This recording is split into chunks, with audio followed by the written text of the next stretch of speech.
This is a Dauntless Media Collective podcast. Visit dauntless.fm for more content. Your choices. Your actions.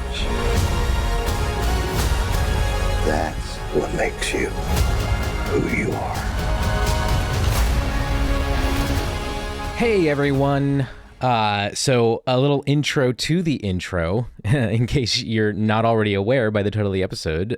Today we're talking about Superman because I'm a nerd and I've been a huge fan of Superman since I was a toddler. And, you know, for those who listen to our show because you like the deconstruction content that we do and breaking down, you know, whether it's movies or just topics, we talk about this a lot with Full Mutuality.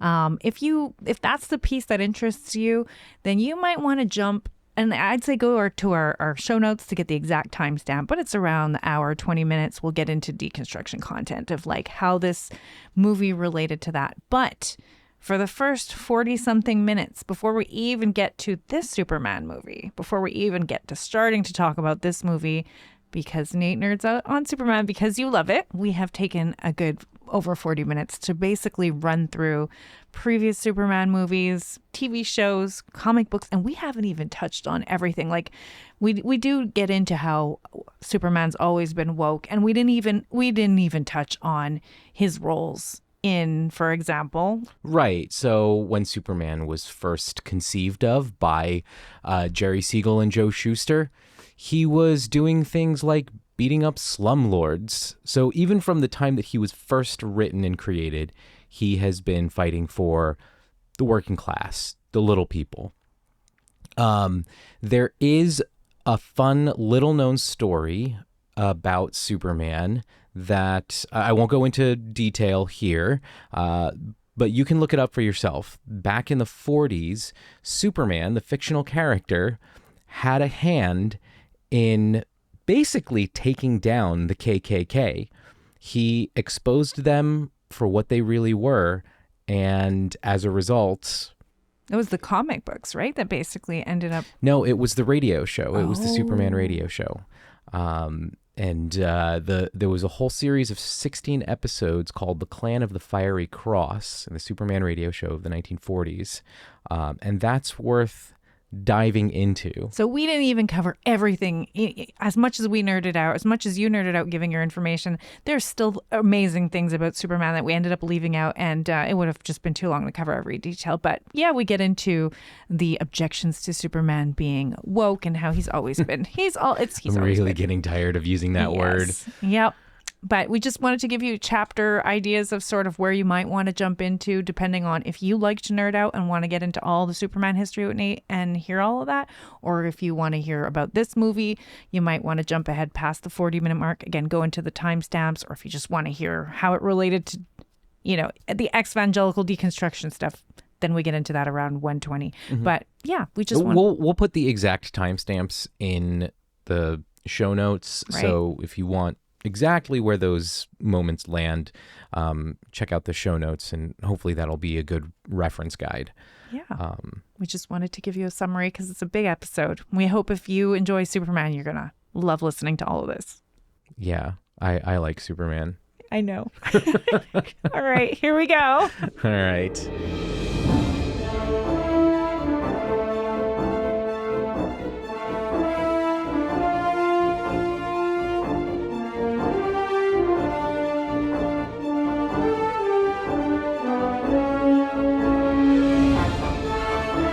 Hi, I'm Nate. I'm Gail.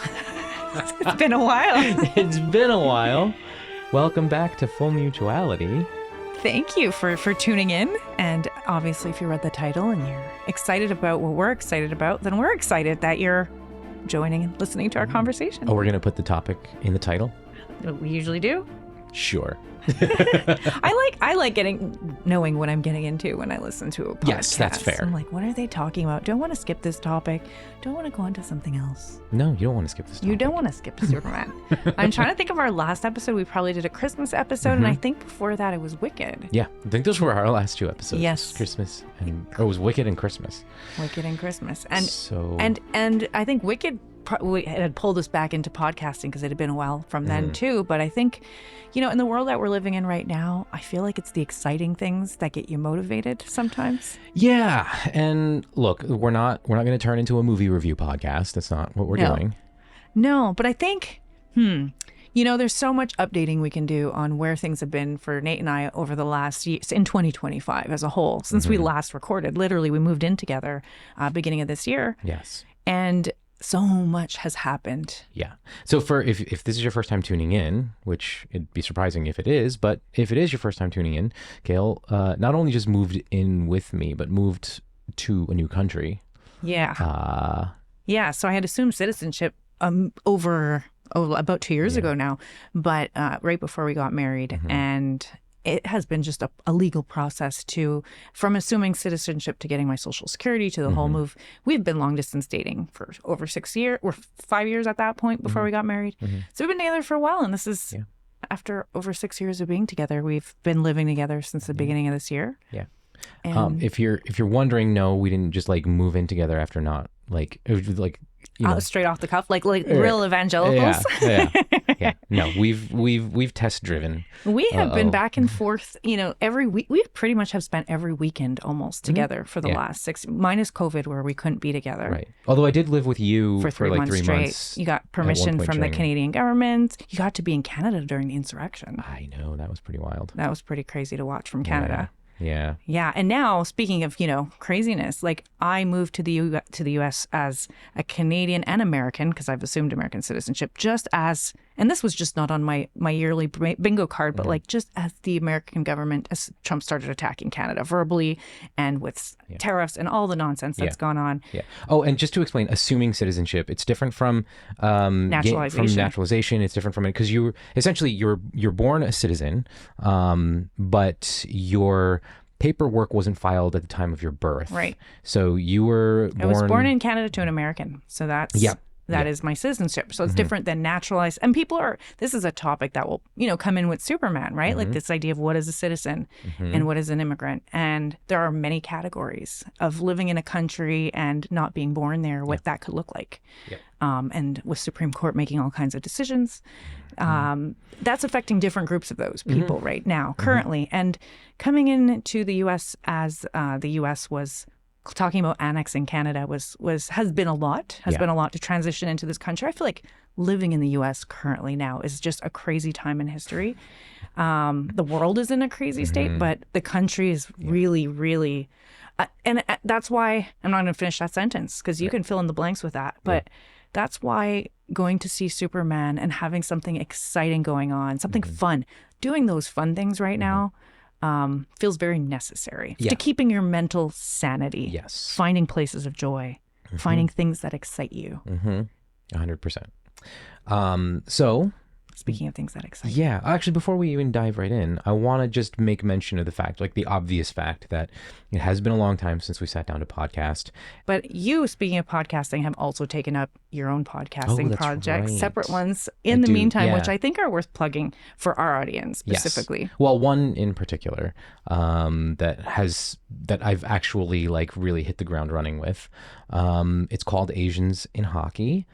And before you run away from the idea of listening to a podcast called Asians in Hockey because A, you're not Asian, or B, you're not a hockey fan. Or neither. Or neither or both or anything. I'll give it a little plug. You should. I was going to ask, would it be interesting to people who are not Asian or not into hockey or both? I think so. The way that I've kind of framed the project is to look at Asian history against the backdrop of hockey. So essentially, if you're not familiar with hockey as a sport, it is a very white sport, though it does have its roots in indigenous and black communities. It has become a white dominant sport. So to have a marginalized group, minority racial group, that to contributing to the sport's history, it's sort of a surprise. And it was a little bit of a surprise to me to discover the history of Asian people in hockey, hence the name of my podcast. So if you're curious, what I tried to do across the first season is to make the conversations and the profiles that I do as accessible as possible to people who not into hockey. Yeah, aren't into hockey, but who might be curious about the history of a minoritized group in predominantly white space. So I think there was a lot from the episodes I've listened to that I've learned a lot from and found it interesting. Well, I am a hockey fan, so there is that. But I do find the conversations for those who care about marginalized groups, for those, I think in deconstruction, that those would be interesting things to take the time to learn about. And a shout out to Scott, who probably is a big influence onto how you got going in this direction. Yeah, and a little bit of an absolutely. inspiration. Our friend Scott from Chapel Probation, who also runs a podcast. Yeah, Chapel Probation and Horny Chapel. Yes. But also is a part of the other podcast network that I'm in, the Potluck Podcast Collective. He co-hosts a podcast called Asians in Baseball, which served as kind of the inspiration for me to start Asians in Hockey. Yeah. Over the years, the back and forth. Nate, when are you going to get hockey The going? inspiration, but also the constant prodding. Hey, when are you going to get this podcast going? So shout out to you, Scott. He's definitely somebody who can help people, nudge them in the right directions. Yes. And Scott also wrote and recorded the theme song for the podcast. So he does a lot of music for a lot of podcasts. And, Yeah. and he has some good work out there. So I do want to say thanks, Scott, for everything. So that's something that's been going on. Yeah. And also, you've been in school full time, working. Well, no. For working full time in school, part time. That's what I meant. Reverse them. I have some dyslexia in my head. Yes, you've been working full time in school, working on your master's, and we've had a lot of life stuff going on apart from like health stuff, things that we could probably again make a whole other podcast episode talking about the big things going on in our lives. But we'll put that on pause because I feel like Superman is a whole topic. Yeah. So let's do it. We'll talk about Superman. Okay, so we'll start off as much as possible for the first however many minutes to go as spoiler free as possible, and then at some point we'll say, okay, we can go ahead and just unload as far as spoilers go. Okay. Right. So, for the spoiler free talk, I think like history and background. Maybe some history and background, but we'll get into that as well in the spoiler talk because so much of that also plays in. Yeah. But like history and background of the character. But I think maybe you wanted me to talk about. Yeah. Well, okay. So like we did kind of when we were talking about Wicked, was sort of like, what's your history in listening to musicals and why this one was special to you? Superman, of all the comic books and comic book characters, this has been your favorite. Yes. Ever since I was like, before I can even remember, Superman was always my favorite. There are pictures of me. I love these pictures of you. Can we throw any into this? She's staring at me, guys. He's like rolling his eyes at the idea. Well, it is my favorite little picture of little Nate is him dressed up as Superman. You have the little curl, the little like spit curl. Christopher Reeve. Yeah. Okay. So in We'll any see case, if that gets all put up that there. to say, Just bug him if it's not there. all that to say, Superman has been my favorite since I was a little kid. Did you put a little cape around yourself as a kid and run did. around? Every time I put on one of the Superman movies, so I grew up with Christopher Reeve as my Superman, even though I was really only alive for one of Christopher Reeve's movies, because the first 3 Christopher Reeve Superman movies came out before I was born. But those are the ones you grew But up those on. are the ones I grew up with. We had them on VHS tape. I wore out the first 2 movies on VHS. The third movie had a scene that scared the shit out of me as a little kid, so I just didn't really watch that one very much. And then the fourth one I really, really liked as a kid. Going back, oh my God, does that movie not hold up in any way, shape, or form? Superman. Superman 4, The Quest for Peace. Yeah. Gotcha. But- Then there is Yeah, and then it was like 20 some odd year gap Before Superman before Returns. Superman Returns. When they rebooted it. Yeah, and it wasn't really a reboot. It was supposed to serve as a sequel to Superman 2. So the director, Bryan Singer, decided to, and fuck Bryan Singer, but the director decided to imagine that Superman 3 and 4 didn't exist and just pick up kind of where Superman 2 left off. And that was where he, set his movie, which makes no sense. Like none of that movie makes sense. But for me, as somebody who didn't have a big Superman film on the big screen, like in movie theaters, that was a big deal for me, and I was very, very excited to watch it as a young adult. I must have been like 22-ish, somewhere around there when that movie came out. So, and then from that to the Zack Snyder. Yeah. So what, 10 years later? That is a reboot of sorts, right? Yeah, that was a complete reboot. Right? Moody Batman, Superman. Yeah, essentially. Well, then the sequel to that was Batman v Superman, Right. which was just as moody, if not moodier, than Man of Steel. And that's where we left off until this movie. Mm-hmm. Yeah. Well, there was Batman v Superman, and then there was Justice League, and then the Zack Snyder cut of Justice League, which both included Superman. But he wasn't the main story. No, he wasn't really the main story. I mean, you can get really nerdy and say that Superman made some appearances in some of the other DC movies, but again, not the focal point. So to have like a marquee Superman movie now, this is a reboot of even that. So now we're in a completely new realm when it comes to Superman. When was Man of Steel? Man of Steel, so that was 2013. Okay, was when it came out. 2012 or 2013? It's been over a decade. Yeah. So it's been over 10 years since the last Superman movie. And I mean, that's the movies, and you've seen all of them. Yes. I recently did a watch through with you, with the exception of Superman 3 and 4. I literally went through 1 and 2 with Christopher Reeves. I did Superman Returns, Man of Steel. We went through. We went through all of them. I mean, together. we didn't do Batman v Superman or I think I had seen Justice League. I'd seen. I feel like I've seen one of these. You two. you saw the Zack Snyder cut of Justice League because your son was really pushing it. So I might have yeah. seen some of that. Yeah. Anyway, so that's kind of the rundown of where Superman has been and where we're at On the movie side. On the movie side, there's also lots of other Superman in media. Before we get into like all the different, I will say you are somebody who if people don't know Nate deeply, you are somebody who loves getting into topics of interest. You deep dive. You will learn, when you get passionate about something, you are like a wealth of knowledge on that topic. You will learn as much as you can about it. You will get excited about it.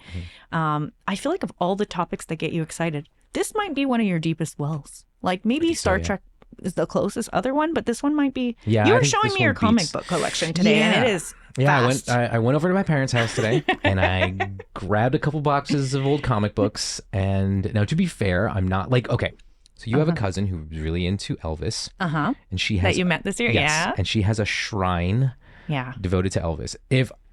If I didn't have my parents, I probably would have a shrine. I would have a shrine. Yeah, to Superman. I would likely have a Superman shrine. So, this is why we chose to come on with this podcast episode. Like, we just watched it for the second time, the newest movie, but this is one of your passion. Like, you were excited like a little kid going in to watch this. Oh my God, yeah. So, okay, I do want to give a little bit of a primer for anybody listening to this who has no clue who Superman is. Why is it meaningful to you? Yeah. So Superman is quintessentially the story of an immigrant. And I realize that that's like a weird hot topic. Yeah, it's woke. Right. Superman's an immigrant. Newsflash, he's been an immigrant since 1938. Right. When he was first published in Action Comics #1, the month on that comic book was June 1938, but it came out in April because in the comic book world, comics are post-dated. But any case, sorry. Now I'm getting a little too in the weeds. So Superman was written as an immigrant, and he was written by two Jewish immigrants, a Jewish American and a Jewish Canadian, these two friends. That's kind of cool. Yeah. Just considering we're American Canadian right here. Yeah.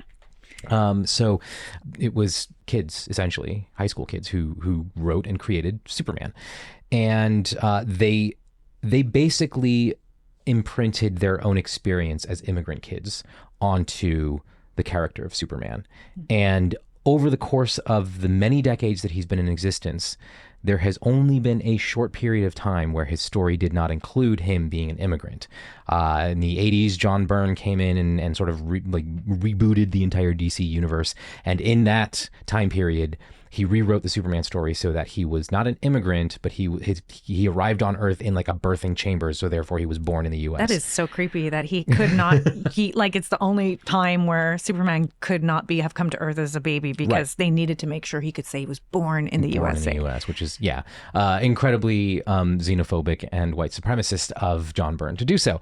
But that didn't stick. That didn't stick because already by that point in time, the lore of Superman being an immigrant baby was already in the cultural consciousness. The 1978 Richard Donner film, which is kind of the seminal work, it wasn't the first Superman movie. There were quite a few Superman movies before then, but that was like the big one. That established in our cultural consciousness that Superman arrived on Earth as a kid. And then every other on-screen adaptation of Superman has had him arrive as a kid. Right. So he's an immigrant. So we have the stuff with Superman lore. So we've talked about the movies, but there are also, like, the Superman lore includes, there's been many TV shows, Yep. a lot of them. Yeah. There was... I grew up in the 90s watching Lois and Clark, Yeah. The Adventures of Superman, which Terry Hatcher and Dean Cain. Back in the day, I mean, I thought it was good, but on a rewatch, I probably would be like, wow, this is misogynistic. This is cringe. Yeah. This is, you know, most things you watch from the 90s, you're like, wow. It was what wrong trying with to us? be, it was trying to be more progressive. You had like a little bit more sex appeal. You had a Lois Lane who was a little bit more of a go-getter than previous iterations of Lois Lane or previous interpretations of Lois Lane. But it was still so tied to some Toxic pretty stuff. yeah. Yeah. So that's the TV show that I was familiar with until recently we got into the newer one, which is called Superman and Lois. Instead of Lois and Clark, The Adventures of Superman, it's Superman and Lois. Yep. And personally, that is my personal favorite version of Superman and my personal favorite version of the relationship of Lois and Clark. Yeah. I have this TV show to me is it. Like, I adore, love the depth of those characters in that show. Yeah, and so if you're looking for a show to check out in the whole vein of Superman, if you're like us and you just saw the Superman movie and you're like, I want to just eat up more Superman material, that's a show for you. Superman and Lois. It's beautiful. Yeah. It shows their struggles as parents of two teenage boys. It shows them kind of working out their own marriage and making decisions together and figuring out life. You know? Yeah. And putting Superman, without spoiling anything, in positions where he's just not in control because some things are outside of his realm of what he can do to, you know, he's used to saving people. Yeah. But what happens when the people he loves most are in scenarios where he has to just be a normal human support? Yeah. And he can't do what he wishes he could do and just solve the problem with, you know, flying in and rescuing someone. Right. Like a tornado about to kill his dad. Yeah. Sorry, that was a deep cut joke. That's a reference to Man of Steel, Yeah, right? Yeah, because Superman can't save his dad from a tornado. Kevin Costner, man. They had such a good cast for, I'm going to rant a little bit, but Man of Steel is my... Okay, let's do it this way. Let's go, let's talk about the movies that I introduced you to. And we'll kind of I just want to get your... interpretations, because I've thoughts. recently run through them. Yeah. Okay, before we do that, because we were in the TV shows. Oh, yeah. I definitely did want to plug Superman and Lois just because the rich depth of the characters. Again, DC show, it has the... it's a CW show. CW, that's what I meant. I love that you know what I meant. Yeah. Yeah, it's a CW show, and it has almost all of the cringe of a CW show, but I think it stands apart from a CW show, from all the other CW shows, in that it's the most well-written. Good writing, good acting. Yeah. I very much enjoyed the depth of the different relationships in that show. A really great portrayal of Lana Lane too in that show, and her as a parent, and how they interact. So this is just an audio podcast; it's not video. But if it were video, you would see that we were both drinking a glass of wine as we chat, and that was an homage to their relationship in that show. That Lois and Clark in Superman and Lois. Every few episodes, you'll see them just sitting out on the porch enjoying a glass of wine. At the end of a day together, kind of processing whatever craziness has been going on in their life. Yeah. So, hence us drinking wine. And there's a sweet scene, again, without spoiling, where, you know, Superman or Clark, Lois is just not available to do that with him. And he's out there by himself drinking wine on the veranda. And when somebody asks him, like, what, does that even do anything for you? Yeah, because like Superman can't feel the effects of alcohol. Yeah. So, somebody asks him, can you even feel that? And he said, no. It's just something he does with Lois. It's just his way to be, they do this thing together as a couple. It's just so many sweet moments like that. Yeah, so we're in homage to them drinking a glass of wine as we podcast. But speaking of the shows, so I brought up for myself, the TV shows were more, they played a bigger role in my life than the movies. I rewatched them with you recently, but I mean, for me, it was TV shows that I focus. And I am a more TV than movie person, just yeah, I usually don't like committing to a 2-hour movie unless I know I'm going to like it. Right. But TV shows are easier for me to get into. Yeah, so because they're anywhere from like a half hour to 50 minutes. And yeah. Easier. Yeah. I could binge watch or I could just, cut it after a half hour. But so we decided to go back through. We've been slowly making our way through Smallville, but it's been, you went through this as a teenager or young adult? As a the end of my teenage years into my young adulthood. I had never watched Smallville. I never got into it. So what we're doing is we're going through like 1 or 2 episodes per season. We're like looking up what are the best ones and so that I can get a sense of that actor and that version and portrayal of, what people who've covered Superman growing up, what has been done. Yeah. So that's been interesting. Yeah, some good acting in it. Yeah. I think I'm enjoying, I love Luther's, the actor who plays Luther. Michael Rosenbaum. Yes, Michael Rosenbaum's Luther is great. And the actor who plays... Tom Welling. is he does a good job, I think. So I'm enjoying the acting has been nice in that one. But the script writing is pretty terrible. Yeah. I mean it's what an early CW show back before the CW. I wanted to get a sense of it. So, but aside from those shows, what other TV shows have you watched that are was there other ones? Yes. Cartoons growing up? So there was the old TV show from the 1950s, Adventures of Superman starring George Reeves. And I watched that. They were on I think Nick at Night and like classic TV reruns. So that I watched a chunk of that. I did watch the old Max Fleischer cartoons. We had those on VHS tape. And wait, old Max, those are really old, yeah, right? They were from 1941. Wow. There were, I think, 10 or 12 of them. So those were like the lore before the first Superman movie came out. It was the TV shows and it was the cartoons. Yeah, there was the 1941 cartoon. There was the 1948 movie serials, like Atom Man versus Superman. I forgot what the other one was, but it started Kirk Alyn as Superman, and then there was the George Reeves movie and TV show, and then there was another cartoon series by George Ruby Spears. Reeves, not to be confused with Christopher Reeves. This is George Reeves was the one in the television show. Mm-hmm. There's George Reeves, and then there's Christopher Reeve, who came about in the 70s. Yeah, he was the one that started the movie role. Yeah. That mostly is thought of as the one people think of for Superman. Exactly. Like when I imagine Superman in live action, I imagine Christopher Reeve. Yeah. So there was that. Then there's another cartoon by Ruby Spears that came about in like the 60s. And then there's actually a Broadway musical called It's a Bird, It's a Plane, It's Superman. Did you see that? I didn't.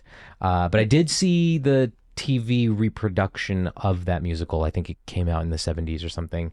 Obviously, I didn't watch it then, but I found it on YouTube later on or something like that. Yeah. Aside from the musical and the TV shows about Superman and the cartoons that you grew, all the ones you named, you've seen them all. Yeah. And I'm guessing they've had Supergirl also as a side. So and you've seen those? I saw the Supergirl movie, but I fell asleep during it because it was very, very boring. And then of course there was the Superman cartoon that I grew up with, which was the 1990s Superman the Animated Series, which I think to this day is still burned in my memory as who Superman really is. That to me is like the quintessential image of Superman. And then there was also the Supergirl CW TV show. Did you watch that one? I did. I watched it begrudgingly just because, I felt like I needed to. It was a terrible TV show, but Melissa Benoist did a fantastic job playing Supergirl, but I don't think that interpretation of Supergirl is really a good one. Okay. But I do think that the actor did a great job. She was phenomenal. And then that brings us to where now. We are. Yeah. Okay, so like I was saying before, I introduced you to a whole bunch of Superman movies, starting with the 1978 Richard Donner film. Yeah. So let's talk about that one first. Okay, so What were before your that, my thoughts? background was just the Superman TV shows, and then you took, and I maybe had seen one or two of the reboots of Superman. Like I don't know if it was I've seen Man of Steel before, going back and watching the first, but we did go through them all in a row, kind of refresh our mind. I hadn't seen Superman 1 or 2, the original, since the '78 movie, and then It was the 1978 and then 1980. Okay, those two with Christopher Reeves. I mean, they have a lot of cringe in them. I feel like watching them. I feel like for a lot of people, there's so much nostalgia because it probably felt very different watching those back then. Like we went to go see, and I side tangent to a different thing really quick to make a point, but we were going to go watch a musical comedy satire called Titanic. And I had asked you if you'd watched Titanic and you were like, no, which surprised me because you've seen so many movies compared to me. I was very, very, very aware of it. of Titanic, and I had seen plenty of clips, but I did not like Titanic. Like, I mean, I saw it in theater, but it is not in my favorite movies list at all. But I felt like in order to watch the musical, I had to make Nate, and I had to sit through it, and it was painful. Like it wasn't terrible, but I mean, like, it's just not a movie I would have normally chose to rewatch. And I think what I was reminded of as I watched it was that this was such a big deal at the time because for its time, right? Because this is a movie that's 27 years old. It was covering breaking ground. It was, putting on a big screen, all these digital effects that were like mesmerizing and cool to see. Now it's very different watching it 27 years later. And you notice, the cringe stuff and everything kind of pops a little differently. I'll be honest. I get why people loved it back in, what was it, 97, 98? 97 or 98, somewhere around there, yeah. I get why people loved it. Like, if a movie is going to hook me and I can place myself in that time period and say, okay, it's of that time period, it has to have really good acting. And unfortunately, I didn't really think Titanic had good acting. DiCaprio didn't hook you. No. I mean, he was fine, He was young. but I wasn't sold on I was not sold on that relationship. Good God. Yeah. Well, I could say that for this version of Superman and Clark, so going back to and getting out of Titanic, my point with that was while rewatching it, I could feel how it was a product of its time and how if you were in a different time, it would feel different watching that. So watching the 78 and 80 version of Superman, I'm like, oh, it feels different for me than somebody who this was what they saw on the big screen back when they were young. And there was nothing else to compare, like someone flying or doing these effects just wasn't done before. So that would be really cool and beautiful and powerful. Whereas when I'm watching it, I'm like, that's not super, I'm trying to just put that aside and not focus on that. Story writing had a lot of plot holes in it, was kind of awkward and clunky and weird. I'm like, why? How come? Why is this okay, now we're going to go back in time and read it. So there was some weird things about it. Some cheesiness, some campiness about it. The second one, I laughed so much because I just embraced the cringe. Yeah. That one was probably my favorite as a kid because it had the most Superman action. And when I was a little kid watching the 1978 Superman, I always fast forwarded to where you finally see Superman. Or I would watch some of the beginning and then I would fast forward a few scenes where it got kind of boring for a 8-year-old kid, and then I would the first moment that Superman flies across the screen, I would start playing it right there, and that's where I would jump in. But Superman 2, I would watch it start to finish all the time because those villains in Superman 2 had me. Their outfits, their cringe. Yeah. It was I was laughing my head off. But not cringe though. It's camp. It's camp that you can just laugh about. Yeah. What was his line? Kneel before Zod. Yeah. That's classic. I did feel like looking at all the Superman movies that we watched in a row, I felt like Christopher Reeve and the actress Margot Kidder. I felt like they had chemistry, and I felt like you could believe that there was a love relationship between the two of them. When we got to Superman Returns, it was harder to get into those two as a couple. There felt like something was off or missing. Man of Steel was painful to the point where... Well, okay, so it wasn't painful watching their non-relationship, where it was just, Clark and Lois interacting And Which one? she was investigating Man of Steel. Man They of were Steel. investigating, but I think There wasn't really a there chemistry. wasn't. There wasn't, and that's, I think, to me, it was fine. When they kiss at the end, I was like, that's where it lost me. I was like, Yeah. this isn't earned. Right. You have shown me nothing in this relationship to make me root for these two as a couple together. Yeah. I was not even remotely invested in them becoming a romantic couple. And I had the most beef with Man of Steel. I'm going to say, like, I find that movie had all the great ingredients to make a good movie. It had Hans Zimmer as doing the music. Composer, yeah. It had Russell Crowe. It had Kevin Costner. I mean, you put the lineup of actors together and all the different elements, and you're like, this should be a fantastic movie. And I found it boring. I found that portrayal of Superman to be kind of sad and like non-engaging and non-charismatic and just like, I think they were trying to make him like more human, but they took away all of his cool Superman, his personality, I disagree. the things that make him Superman. Right. I disagree. I don't think they were trying to make him more human. What they imagine is more human. I think what they were doing was they were making him a god. They were making him like, okay, so this is, I guess we'll dive a little bit into some of the deconstruction content, right? So one of my frustrations with the Superman media, particularly in movies, and then in the Smallville TV show, that this really kind of got accentuated That advertisement. There. Yeah. The idea of Superman as some kind of Jesus Christ allegory, which I personally nowadays find extremely frustrating. When I was an evangelical, I ate that shit up. One of my favorite short films was this, I didn't show it to you, but I think I should show it to you at some point. There's this short film, I think it's only like a 10-minute movie. And it's Clark Kent interacting with this troubled teen girl, and he's talking to her about, and she's like, I don't believe in Superman. And of course, the underlying theme here is believing in God. Meanwhile, she's talking to Clark Kent. And that was, like, to me, my favorite interpretation of him. And I would say it's because of Clark's humanity and how he really cares, which, sure. But back then, I was also so enamored by this idea of Superman as a stand-in for Jesus Christ. We, as evangelicals, look for anything that was a stand-in. Like, anything with pop culture that we could turn into an allegory, we would cringe the way out of that. Yeah. Like, it would just turn into something really I went back to hokey. that. I went back to that YouTube video, and I saw an old comment that I had put on the video, where I... Is that the one you screen capped and sent me? Yeah. And I thought someone was writing to you, and you're like, no, that was me. And I was like...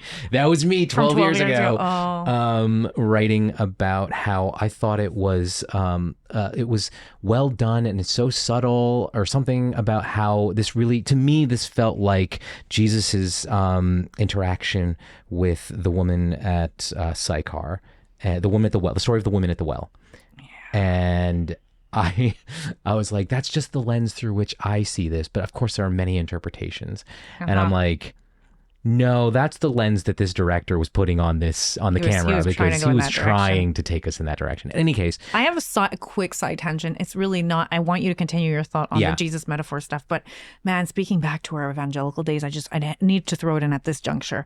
Watching Smallville and then having them play Lifehouse's Everything in one of the episodes, I was like just having these flashes to all of the youth group Everything skits we did. All those, like, I forget what the word for those reenactment things were. But anyway. Yeah. Then I had Lifehouse stuck in my head for a little bit, and I was like, no. That's awful. Yeah. But that was that time period, too, when those songs were big on the radio. Yeah. Yeah, they took everything that was big and like found ways to put pop culture into your youth group stuff. So we loved our allegories and our. So yeah, like Superman as a stand-in for Jesus Christ, like it was kind of mentioned in the 1978 Superman, mostly in Jor-El, Superman's biological father. He gives this little speech about how, I have sent them you, my only son. And then that was really as far as it went with the Jesus Christ allegory in the old Superman movies. And then 2006, that was so heavy-handed with the Christ allegory. There was 2006 is the Superman Returns that was starring Brandon Routh. Is he the one that falls in like the Jesus? So this is the first time. This is the first time we see We see Superman falling to the earth with his arms outstretched like he's on the cross.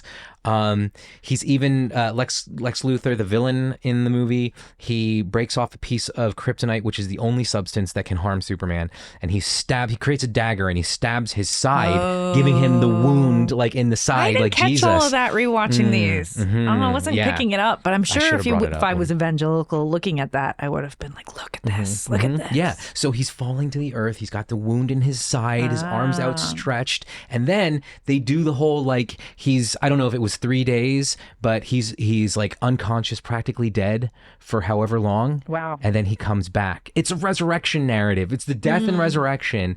And like it wasn't like they didn't do that in the comic books. They didn't do the Jesus Christ stuff in the comic books so much, but they did kill Superman in the 90s and then brought him back. But it wasn't done in the Jesus Christ way. The comic you were showing me that you dug out from your parents' house. You're like, I have this is the whole the dead run. Superman one. Right. Oh, wow. I do. I not the entire run. I'm missing a few issues from the Death and Return of Superman.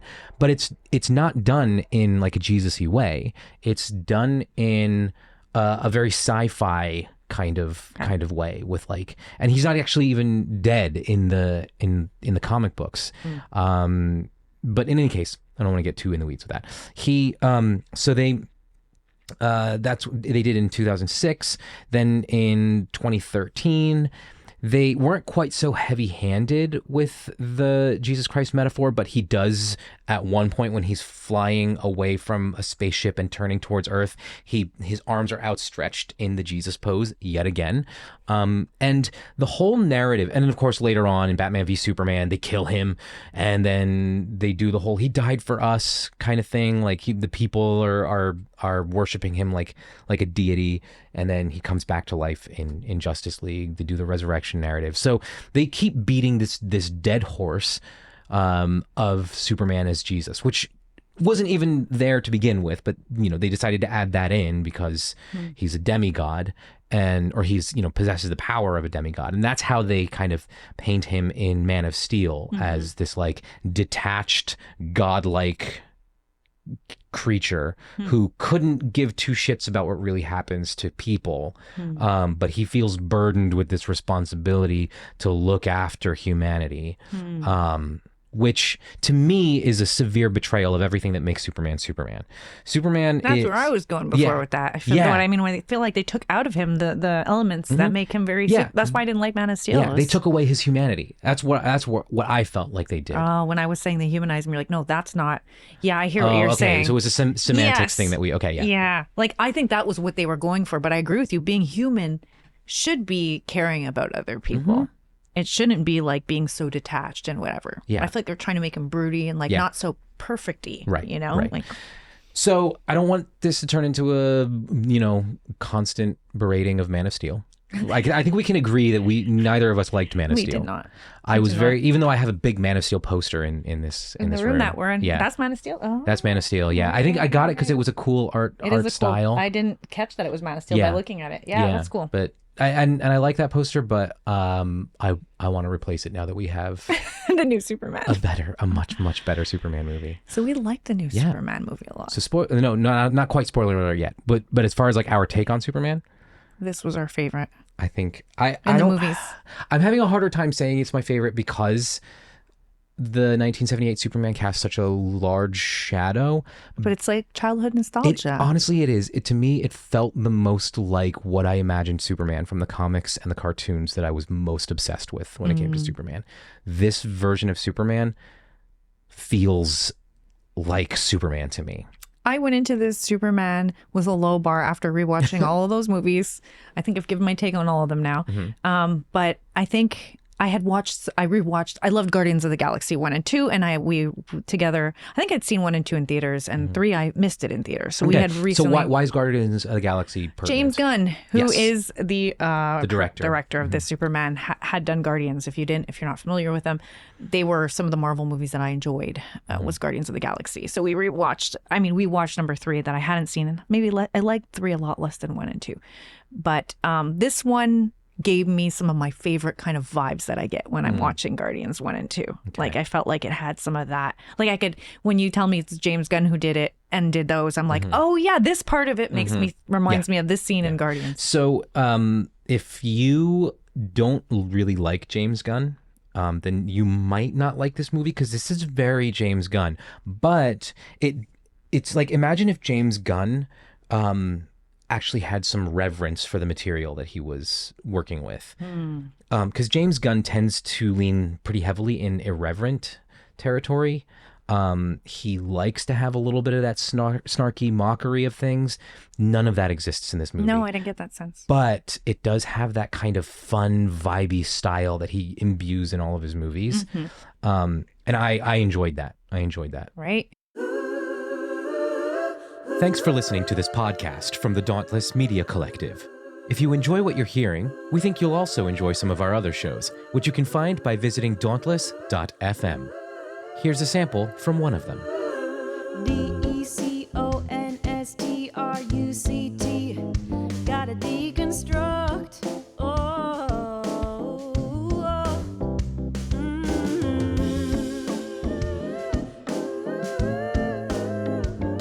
Hello, Deconstructionists. This is Maggie, the host of our podcast, where we'll collectively share our stories and experiences of leaving high control religion, along with what it's been like for us to find new practices that help us feel good and confident in ourselves.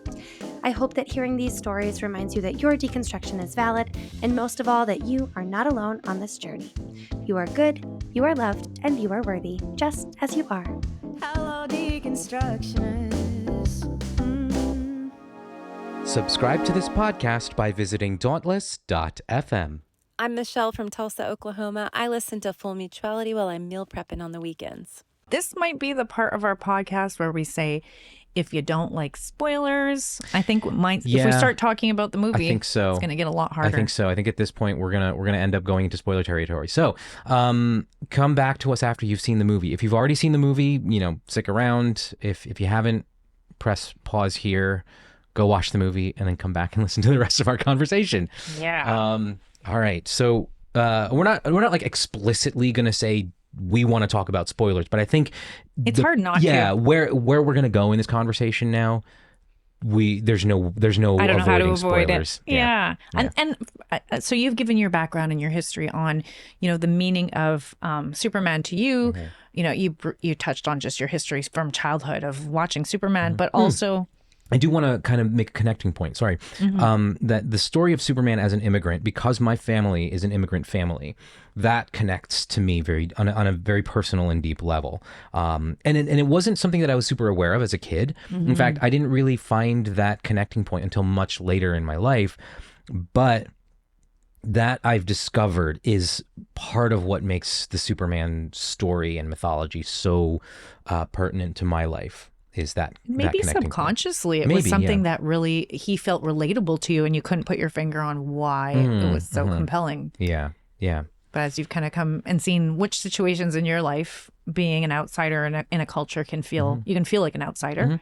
Absolutely. And I'll also, add the fact that I'm not an adoptee, so I recognize that Superman. If you're a huge Superman fan and and you're an adoptee, that could also be a really big, even bigger connecting point because of that struggle as an adoptee. But I think that the idea of an immigrant narrative is what really connects to me. Right. And that's been a point of some of the criticism that's been going on currently. I mean, I'm going to get into some of my thoughts when it comes to deconstruction, because that's kind of a direction I want to go on. And something we talk about in this podcast is related to evangelicalism. But it ties together a little bit with the criticisms about it being so woke. It definitely there's a little bit of circle overlap in those Venn diagrams of the deconstruction aspects of it, but also what conservative people get all riled up about when they don't like this new version of Superman. And what I've seen, Ben Shapiro was just like, not good, and right away you're like, oh, it's probably going to be a good. There's some people where it's like, if you tell me you hated it, I know it's going to be something enjoyable about it for me.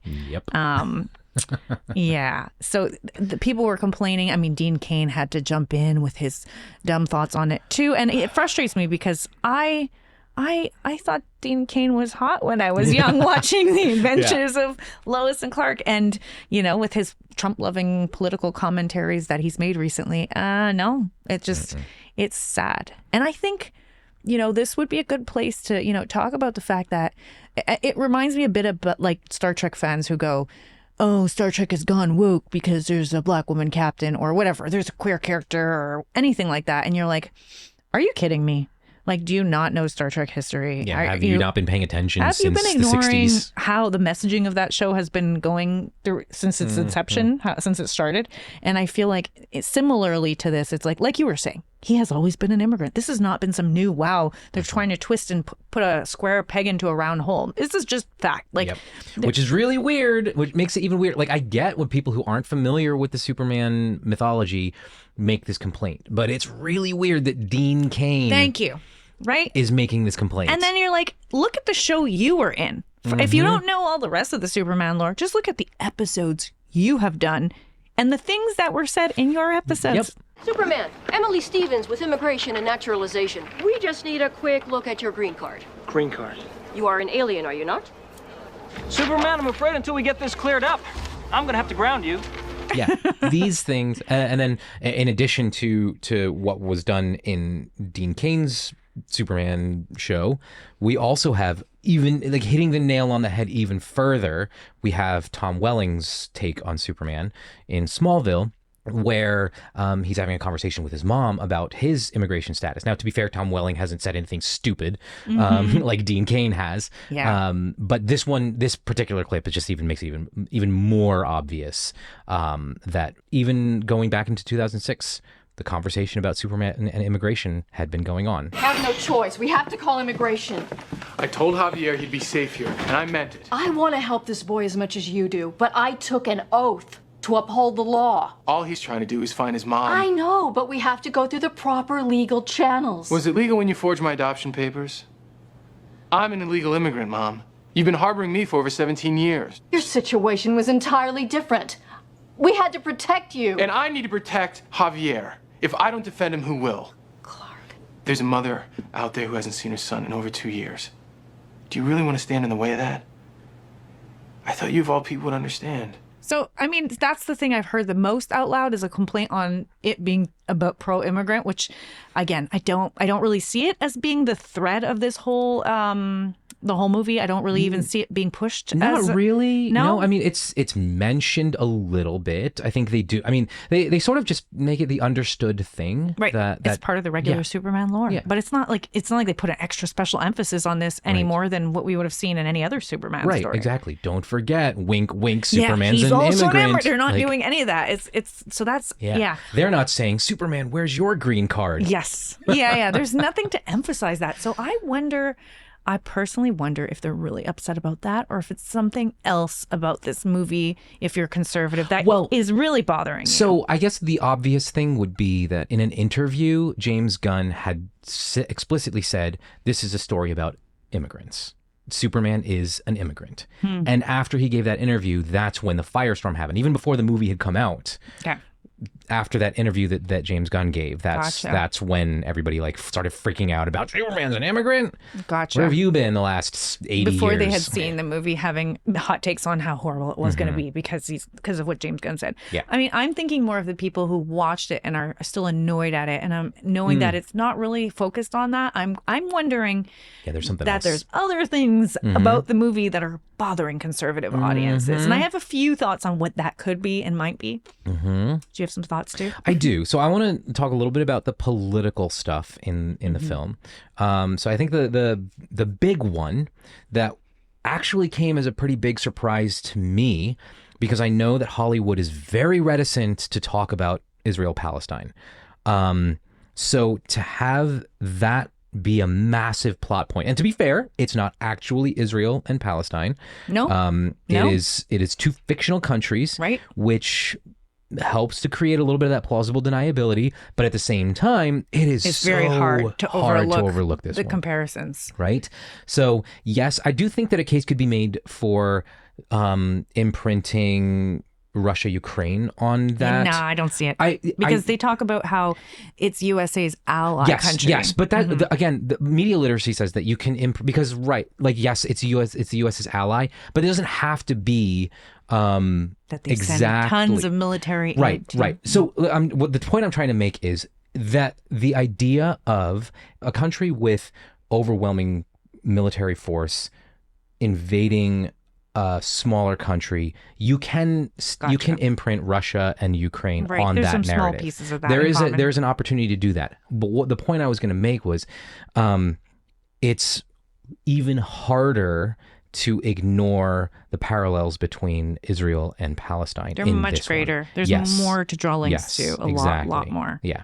While there might be one or two elements that you could connect to the Russia-Ukraine conflict, there are 15, 20, 30 elements that you could connect to Israel-Palestine in this movie. And I think what's interesting is I think a lot of conservatives who might find it hard to not notice that those parallels with Israeli-Palestine conflict would not want to acknowledge that, because if they did and they never directly said this is Israel-Palestine, then they're admitting this aligns with Israel and this aligns with Palestine. Yeah. So the country coming in with tanks, that's literally coming into a population that's like armed with rocks and sticks, and it's the tanks coming in to just squash them all, right? And it's this Middle Eastern, it looks like Middle Eastern people. And it's relatively clearly played to be, a Middle Eastern They're in the conflict. desert. Yep. And so we'll give away some of the plot elements here and where this conflict comes in. So one of the things I really appreciate about this movie is that, and this is not like, part of the political aspect of it, but it's that we're doing away with treating our audience like we need to learn about who superheroes are. Like there's no backstory on this. No, there's no origin here. I'm getting tired of movies saying like, let's help you understand the idea of superheroes.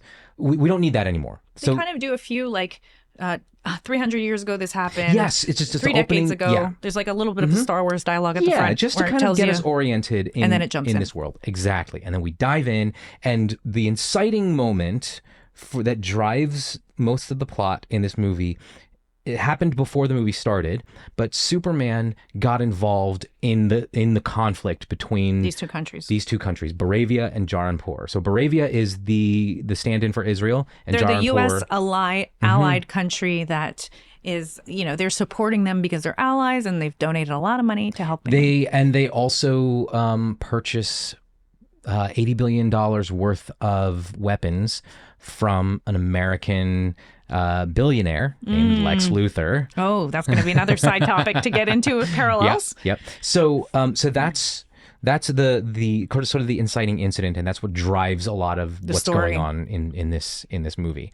So Superman has inserted himself in the middle of this conflict. He's basically threatened the president of Baravia because you're invading a smaller, less equipped country. He jumped in to protect the smaller country that the U.S. was on the other side of. Yep. So he's now kind of going against his own government in his support of protecting that other country. And Superman's argument is that he's not representing any one country. He's sort of representing the idea of protecting human life.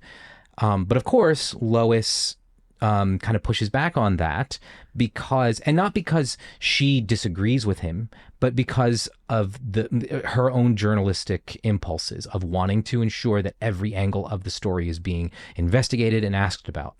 So that's kind of like the nature of their relationship. They just started dating 3 months prior to the start of the movie, and so they're in that weird shaky place of, is this relationship going to move forward?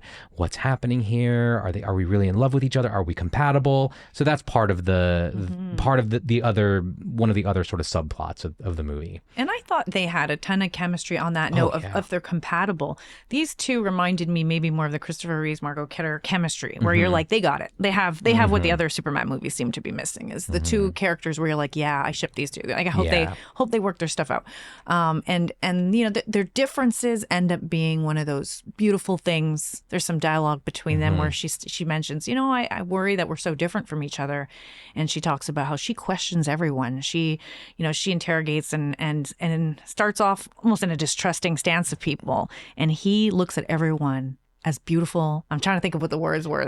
Well, she says like everyone you meet is beautiful, or something like that, because she was saying, I instinctively just question everything and everyone, and every single creature that you meet is beautiful and you wonderful. see him doing that with not just his dog, or his cousin's dog he's babysitting, but like this dog for the entire movie. Yes, He's looking after Crypto him. the super dog is in this movie, and I'm so happy about it. Nate Also, is a massive dog lover. if you're a dog lover, this movie's for you. Yes, this Although movie. there is a plot like to make as if you didn't already see Lex Luthor as incredibly villainous, there is a subplot where Lex Luthor tortures an animal. It's a CGI animal, but Lex Luthor does torture. It's a short-lived thing. And Crypto ends up okay and fine. Yeah, he ends up okay. He ends up okay. So that is something, But yeah, animal torture does kind of come in there, which is pretty skeevy. But they're showing how villainous Lex Luthor is. So yeah, so he loves his animals. He'll rescue the squirrel. He will save any creature that gets in the way. Like, he's not just looking out for the big people out there or even the little people out there. He'll look out for the people and the animals and try and save and help.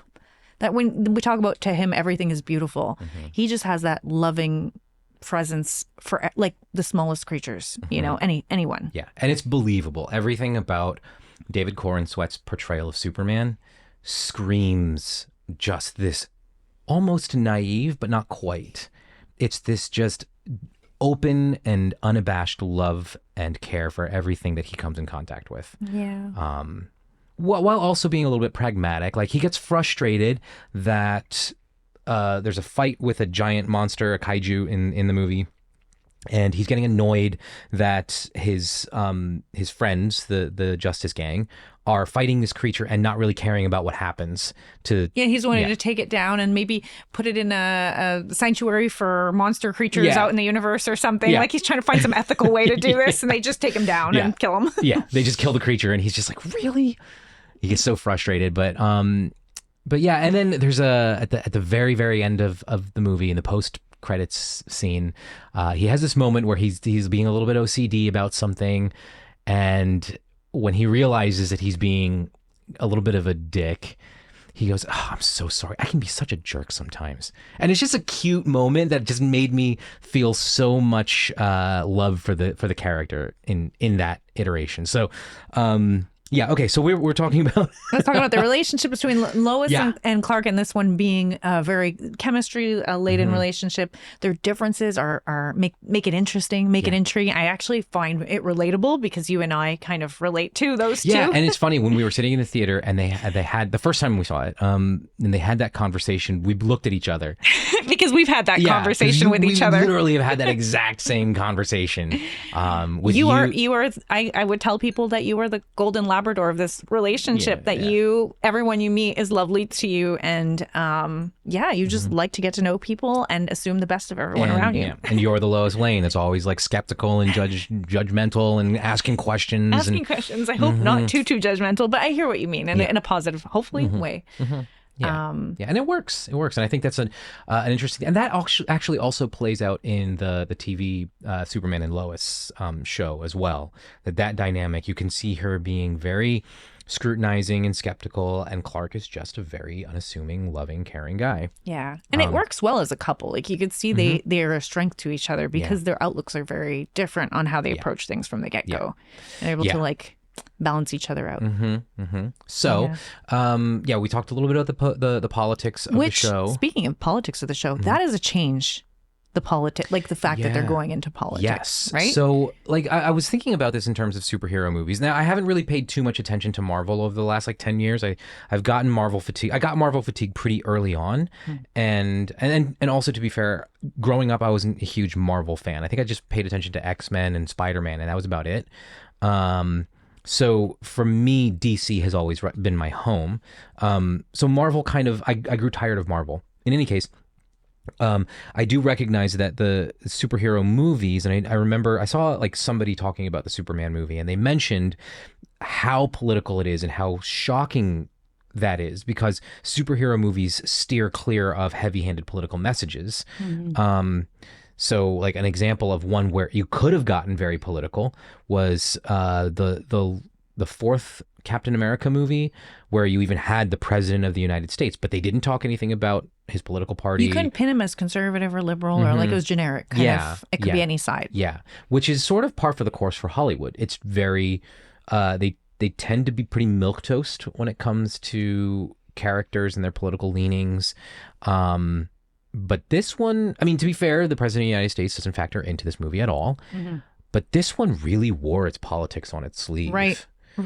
So aside from to me, the kind of obvious Israel-Palestine, metaphors or parallels, I felt like aside from critiquing that, it also would probably upset conservatives through critiquing, I would say Elon Musk would be the next one that seemed really like stark in terms of... I think Lex Luthor, the villain of the movie, is portrayed. He's very Elon Musk coded. He's very Jeff Bezos coded. He's Trump coded in that he's constantly grasping for power, and he's incredibly jealous and envious of anyone else. Very narcissistic, and also wanting to use his power and money to plot. He has his own strategies, his own end goals, and he's using the political maneuvering in order to get to his own objectives that are actually to do with himself and his own ego and his own end goals. But he's using the political situation for his benefit and using his money and power within politics, because he's not a politician per se. He's just a rich businessman. Again, the parallels here are huge. Right. A rich businessman who's interfering in foreign political. He's got shady political connections. He's meeting with the U.S. government behind closed doors, trying to get his directions put in and using his influence through his money. So, I mean, it's kind of hard to avoid the Elon Musk. God, and what's funny, too, is like there are also, a whole bunch of shows that end up interviewing Lex Luthor, who later on, when Lex Luthor is revealed to be the bad guy, they're like, we had him on our show many times and we didn't realize. That was the part that was most unrealistic to me, because no major news network has ever apologized for what they did in real life. But these news networks in the movie are apologizing. Well, I'm sorry, they're walking back what they did before. Like there's a character in the movie who's a little bit of like a Tucker Carlson type of character, and he has Lex Luthor on his show, and then at the end of the movie, after Lex Luthor is found out to have been a horrible person and been doing some shady shit, he's like, well, we had him on the show, but we didn't know that he was a traitor. And I'm like, yeah. I mean, there are some people like Joe Rogan's trying to walk back their support of Trump right now. I mean, it happens where people you're right.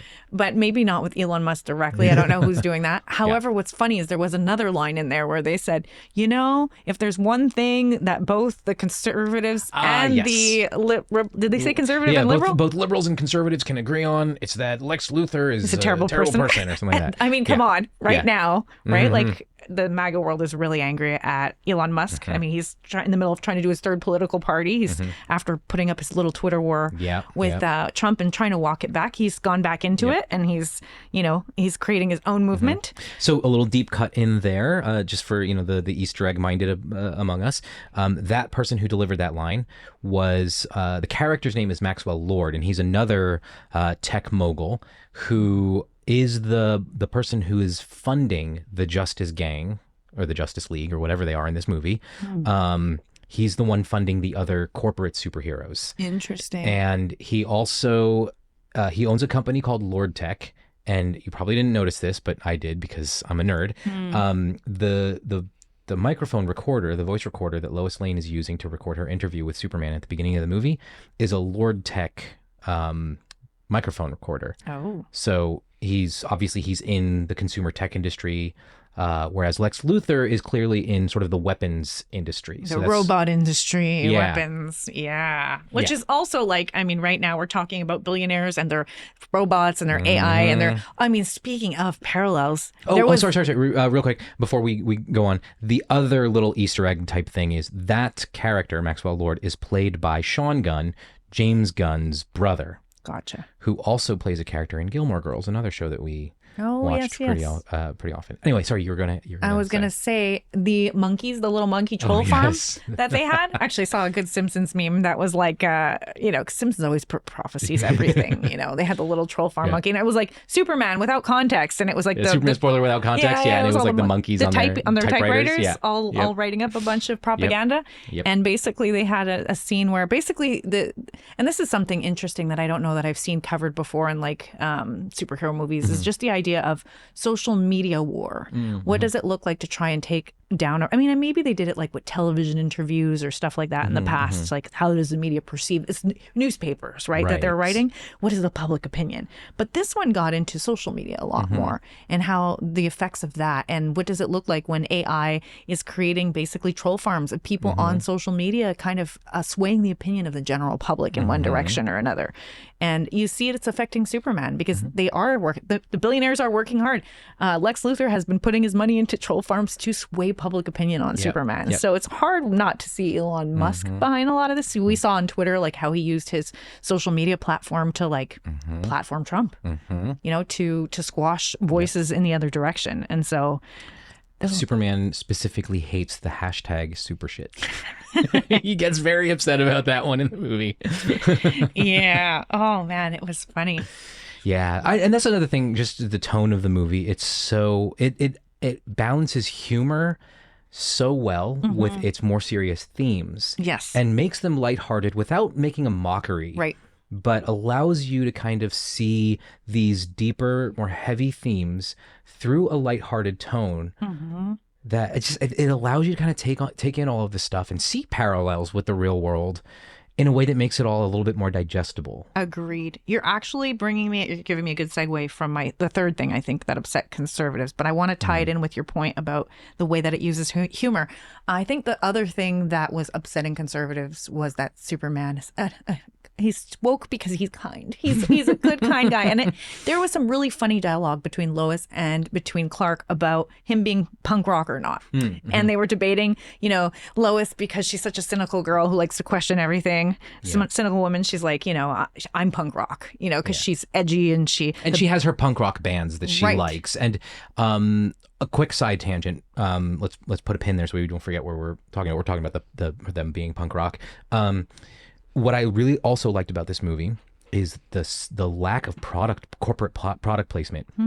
Everything in here that had something to do with, like, whether it was the cola that they were drinking, or the chocolate cookies that they eat, they're not real world brands. They're brands that exist within the DC universe. They're brands from the comic books. Interesting. So you don't have a Coca-Cola ad, you don't have an Oreo ad, you have an Esper Cola ad, you have a Choco's cookie ad. I didn't notice any of that, but the nerd you are with, don't take that badly. But the amount that you know about this, you notice all the Easter eggs and these kinds of things. So to me, that made me happy, because I was really getting tired of like brands from the real world showing up in movies. Like Man of Steel, there was IHOP everywhere in that movie, and I'm like, you gotta be kidding. Clearly this movie's bankrolled by IHOP. And then even the 2009 Star Trek movie, there was practically a Nokia ad in the movie. Anyway, sorry, I really liked that about this movie. So we were talking about punk rock. I have another James Dunn quote to give. The reason I brought that up was because the punk rock bands that they're all talking about are bands that exist within the DC Comics universe. They're not real world bands. Didn't they name POD? No, the Peyotes, not POD. I was like, POD? Yeah. What? Oh, it's POD. See, I did not catch that. Yeah. I mean, I knew the other one that was, what was the name of it? There was another band that they named. At the end of them, was it the Mighty Crabjoys? Yes, the Mighty Crabjoys. Yes, I knew that was made up. Yes, and that's been a part of DC Comics lore for I had no idea. A while, yeah. And Lois was like, that's not really punk rock. That's not really punk rock. That's like pop. Yeah. And so I'm just going to quote a James Gunn. You were quoting something else that he said that upset people. But I think this one is actually quite a beautiful quote. And it's, you know, some people have said every generation gets the Superman it deserves. And by that, they usually mean that, like, you know, the generation that had the Zack Snyder Superman had a more cynical view or wanted to see a more, I don't know. I'm not going to go on another rant about it, but that we're in a society right now that needs more positive, wholesome messaging. We're needing something to cheer for. Somebody who's positive and kind, and that's missing in our society. So this was James Gunn's quote that I loved. It said, right now, the most punk rock thing you can do is to be kind. Be raw, be open, look out for the person who needs looking out for, be unapologetically earnest. I think those are the things that are the most rebellious. And Superman Clark makes a claim to Lois of like, well, yeah, I am punk rock, because maybe being punk rock is being kind, or like he kind of makes that somewhere. He has his own way of putting that quote to her about himself. Yeah. Which I think is like neat. I think when she said something to the effect of, you know, when you love everyone, and he responds with maybe that's punk rock. Maybe that's punk rock. Yeah. And I think it's true. I think in our day and age, and to imagine people getting upset about Superman because he's kind and trying to be like, that's so woke, Superman's super kind. And you're like, I mean, think about what we're facing now, where like they're trying to demonize having empathy. Yes. Right. And then we're talking about it in our ex-evangelical circles, where you have Books organizations like the Desiring God. Yeah. Like John Piper saying empathy is a sin, or his cronies saying empathy is a sin. And that's playing its way into mass media. Where, I mean, because Elon Musk made his comments about empathy being the downfall of Western civilization. So it's not just evangelical Christianity, but those two worlds are linked, right? Conservative, the Republicans are run by white Christian nationalists right now. Christofascism is a real thing. Project 2025, written by Heritage Foundation. This is a Christian group. It's an evangelical group, and they have a big sway, push, influence into. Yeah, those two circles are very interlinked right now. So there was a quote, there's an account on Facebook called God, and they're like, imagine getting upset because Superman is a good guy. And then there was another meme that I saw. I'm not going to just go reading memes, but there was another one that said, is Superman woke, or are you just realizing you're the bad guy? Yeah. And I think that's where we're at right now. Where like, you don't want to be told that it's bad to lock people up. Or that talking about feeding people to alligators is terrible. Oh, that means you're woke because you care, because you have human kindness, because you actually care about your neighbors, because you don't just call people illegal because they don't have the same color skin as you, because you see everyone as a human being first. Yeah. So going back a little bit to some of the politics, so the screenplay was written in 2023, before a lot of what we're dealing with nowadays. But there were certain conversations that were part of the cultural zeitgeist back then. Remember Kids in Cages? That was a part of the cultural conversation, even though that was during the first Trump term, but we were still kind of addressing some of that stuff. But that shows up in this movie pretty full force. The idea of putting people into solitary confinement, into cages, right? But it's even more apropos now, because what happened in the movie is that Lex Luthor is putting people into essentially cages in a pocket dimension, like taking them away from their countries and putting them into his little pocket dimension, just like, and then they're talking about political enemies. They're like, who's locked up here? They're like, some of us, the government's paying us to lock up their political enemies. And some of it is just my personal vendettas against people. Which is what we're seeing Trump doing now. But it's crazy is this is happening after the movie, which I love when something is so well written that the things that are happening in reality reflect the movie after the fact. So it's like, no, they weren't trying to talk about that. They just read the reality of what was happening like the one I'm thinking about, which has happened this week, is Rosie O'Donnell, or today or yesterday, over the weekend, and him, talking about removing her citizenship. Well, she's not an illegal alien, the words that, they love to use for immigrants. Right. She's born in the US. So he's literally saying, I don't like her, so I'm going to find a way to take away her citizenship. I'm going to work at that because she's bad for the country. And Lex Luthor was locking up people. He acknowledges it. Some are political figures that I'm getting paid to, like, you think of all the paid prisons and the people making money off of that. But he's also like, some of these people have just offended me personally. Like his ex-girlfriend. He has all his ex-girlfriends locked up, basically, for offending him. He has an ex-girlfriend in there who had been posting to her blog some bad things about him. And then he throws his current girlfriend in there because she sent sexy selfies to Jimmy Olsen. Which is also a great part of the plot line. And I want to talk about like the way that women are portrayed in this movie compared to how they've been portrayed in other Superman media in the past. But we can get there in a little bit. The locking people up, the personal vendettas. It's crazy that the Rosie thing happened after this movie because Trump has that. I have a personal vendetta. I'm going to cast you off, and lock you up. There's another thing, too, about the conversation regarding due process. Again, this movie, the screenplay was written in 2023 before any of these conversations were happening. And in 2025, we're having conversations about due process and who that applies to. Now, constitutionally, due process applies to anybody in this country, regardless of citizenship or immigration status. But in the movie, a DOJ officer basically tells Superman, you have no due process rights because you are an extraterrestrial. Right. Yeah. Like, Yeah. It's like nailed, just getting smacked on the head, right? Right. Like yeah. it's, I think these are the things upsetting conservative people, is that some of this is so on the nose to how they're handling things. They're clearly, if they're making any parallels to how they're handling things, they're not the good guys of this story. Right. And that's offensive to so them. You had some thoughts regarding the sort of deconstruction narrative and the idea of personal identity. Yeah, I don't like to take every movie and turn it into a deconstruction conversation, but coming out of evangelicalism, just like, we're looking at how the screenplay was written in 2023 and in 2025, it's nailing what's happening now. I feel like some of my own experiences, it just jumps out at you when you're watching this movie. It's hard not to see these things pop at you from your own situation and story.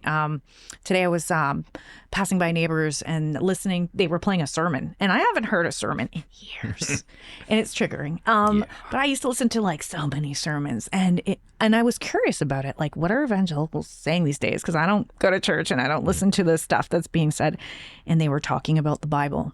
And they were talking about how the Bible is, it's there to transform us, how we need to be constantly in it, how it is the most vital book for us. That message is there. The more you read it, the more it's going to transform you, how you don't read it. It reads you no matter where you're at in life. You can go back and it'll give you even a different meaning the next time because of your life experiences. And there's some stuff to that where I'm like, I get it, because I think when you go to the Bible, you bring yourself to it. And I believe the Bible reads you in the sense that what you tell me you see in the Bible tells me a lot about who you are. You tell me which stories, which things you're focused on, which verses, and then you're actually, because you can come out with two totally different viewpoints and use the Bible. That's why Christianity has so many denominations, because people come out with just take different verses that have different messaging, and they could be entirely opposite messaging. So yeah, I do think the Bible reads you in a sense, that it tells me a lot about you and how you're going to go about reading it. But the whole thing about the Bible being the most important thing, and the way evangelicals talk about the message of the Bible being so transformational and huge and such a big deal, I find that narrative in the Superman message for me, in the Superman movie, jumped out to me coming out of evangelicalism, because, this is how this story hit me. Superman has a message from his parents, from biological parents. Yeah, from his biological parents. When they sent him to Earth, they sent him with a message. So he doesn't remember his parents. I don't know that he's ever met them when they put him in, maybe just as he was an infant. Yeah, just as an infant. But he has no actual memory of being with them. Right? He just has, what he knows of his parents is this message. This is all he has of them talking to him. In this version of Superman. There have been other versions of Superman where like an AI construct of Jor-El shows up and guides him along. Right. Talks to him. He gets to know them. This is fine. Not that. Yeah. It's like a static message that was recorded that he can't really interact with aside from replaying it. And in the message, it starts off with really kind of a nice message about how, we love you, and about how, we looked for the best place to send you where you can help people and do good. And so he took away from this message that he was sent by his parents who loved him in order to care for others and serve others. And this was a message that he goes on to say later on, like, that's why I did all the good things that I did, is because of this messaging. And he goes, I cherish this message. And he's distraught because there was a piece of the message left out. It was damaged in recording or whatever, and bad guys end up retrieving the end of the message. Yeah. And the end of the message really paints his parents very differently than the beginning of that message. I mean, instead of you're going to Earth to serve people and care for them, it's like you're there to rule over these stupid people. Yeah. And lord over them and create a harem of offspring. They were like, take as many wives as you can so you can spread your DNA across the planet or something like that. And then of course there's the question about, is that real? Did Lex Luthor fake that message? But many people in the movie, characters in the movie who are even, on Superman's side are expressing, I want that to be true, that it's fake, but actually this person who confirmed linguistic or whatever, all the credible people who've analyzed this are like, this is real. This is real. Yep. Which, and then getting a little bit nerdy, that does get kind of, there's been conversations about whether or not this is a legit interpretation. Are they changing the lore of Superman and his parents? I mean, they leave it so that you could in the future change this and be like, some new information came and or move it around in a different way. Of course, it's sort of open-ended, but also this isn't the first time that we've got an interpretation of Jor-El, Superman's father, as a not perfectly benevolent character. Smallville is one There's another example of where that, Jarrell's not great. Yeah, Jarrell has his own agenda and what he wants his son to be. And he has to fight against what the intentions of why he was sent there is versus what he wants. Right. And so that plays out in this movie. Yeah. And I think I really like, what the juxtaposing, and this is a little bit more obvious in the movie, but the juxtaposing of your, what you believe yourself to be based on a message handed down to you that's impersonal and that's non-interactive and doesn't really know you. But it's interesting to see how evangelicals talk about the Bible as reading you. When the Bible is an impersonal text. Well, right? You and I were having an earlier conversation about this today. And we've had this conversation before where you and I pulled very different messages from the Bible growing up, right? And I've always been curious about those differences because in so many ways we've had the exact same message. We have the same songs, the same reference, the same Christian. We got the same focus on the family, VeggieTale. We can go through the list of things we had in common, from songs to media, pop culture, everything that was a part of the messaging we had growing up, and it's identical. But on your end, you had a lot more messages about how you're terrible and how God is wrathful and hell and fear, and that kind of messaging really, I think, hit you in a hard, stark way. Whereas for me, I feel like I had the messages of God is love. He is there. Like anybody who's progressive or is still evangelical but bothered and is trying to hold on to it will like lean into what I grew up with as no, this is the real message of Christianity. Is God is love. He cares about you. The real God is And as I was on my way out, that's one of the things I was leaning into pretty heavily to hold on to that. Yeah, because I had left an environment where it was all about God's judgment and God's wrath. Well, and then the thing that someone asked me when I was saying it's weird that we had two different messaging, me and you, is they said to me, did you not get the same messaging as Nate? Like the things that he grabbed onto, did you not hear any of those things? Or did you overlook those messages because what you needed to hear most at the time was about God's love and how I was in a foster home where I was constantly told that I was worthless and not loved and not cared about and I didn't matter. And it was a very insecure environment to be in. It was a very unstable environment. So the idea that someone had a purpose for my life, that was looking at, always watching me when you're being neglected, how much you need those kind of messagings that you matter. I remember gravitating to Joseph and being abandoned and like all of, having to just trust God would have a divine plan to like get him back, so that this time in jail, this time in these devastating being alone places were not permanent and that had some divine, it's like, I do think when my friend challenged me, I was like, no, it's true. I heard the wages of sin is death. I knew those verses by heart. I knew, your heart is deceitful and wicked. All this stuff about being a sinner, being your most righteous deeds are like dirt to God. All those things. I heard those things. I was not unfamiliar with the things that you ended up much more as the focus of your childhood versus mine. And I guess I'm going with that because I do think we do take away from the Bible sometimes the pieces of the message that maybe not fit with what we need. In my situation, I did. Sometimes it's what fits best with all the other things going on in our life. If we're anxious, all the stuff that might make us more anxious might stand out to us in the Bible and just exacerbate those feelings. Right.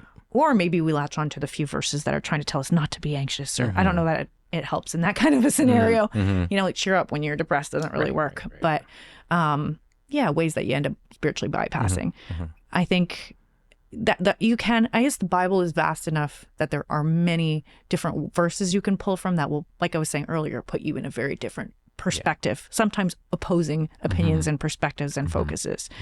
And in this Superman, you see that he clings on to this message that's an incomplete part of the message and has formed and shaped his identity around the good things. And then later gets faced with the reality that this message had other stuff in it that was devastating and not helpful. And for me, as somebody who's deconstructed, and maybe others can relate to this, if you at some point found Christianity really helpful and wholesome, and then the best parts of the message were the pieces that shaped how you acted and behaved, and then you watched the people around you kind of grabbing onto the really harmful pieces of the message and using it like, God hates God hates gay people, or whatever nonsense that they clung onto and used the Bible as their go-to for their opinions, to be cruel to others, to be harmful to people around them. And it was the Bible they were pulling from. And you're like, wait a second, the Bible's why I did all these good things and cared for people and loved others. And I feel like the good parts of the message is what pulled me out of the entire thing. Because when you see the disturbing parts, you're like, wait, that doesn't fit. And I looked at Superman kind of wrestling with, what does that mean when you get the other pieces of the message and you start looking at it critically and going, that's disturbing. Yeah. Yeah. I don't embrace that, actually. Right. The parts of me that care about loving others cannot embrace both of these things at the same time. Yeah. And the conversation that he has with his Earth dad is, I think, so powerful and so meaningful, and really speaks a lot to the best kind of parenting, right? I agree. That was some of my favorite lines. Where he's like, Superman is really grappling with discovering what discovering this message from his birth parents. Discovering the entirety of this message from his birth parents and what that means for his identity. Because he's always been the kind of guy who just loves people and has always chosen to do good and to care for people. And he said he based it on that message. And he based it on that cherished message. That message. Yeah. And his Earth dad, Jonathan, tells him, parents aren't for telling their kids who they're supposed to be. Parents are here to give their kids tools so that you can become fools all on your own.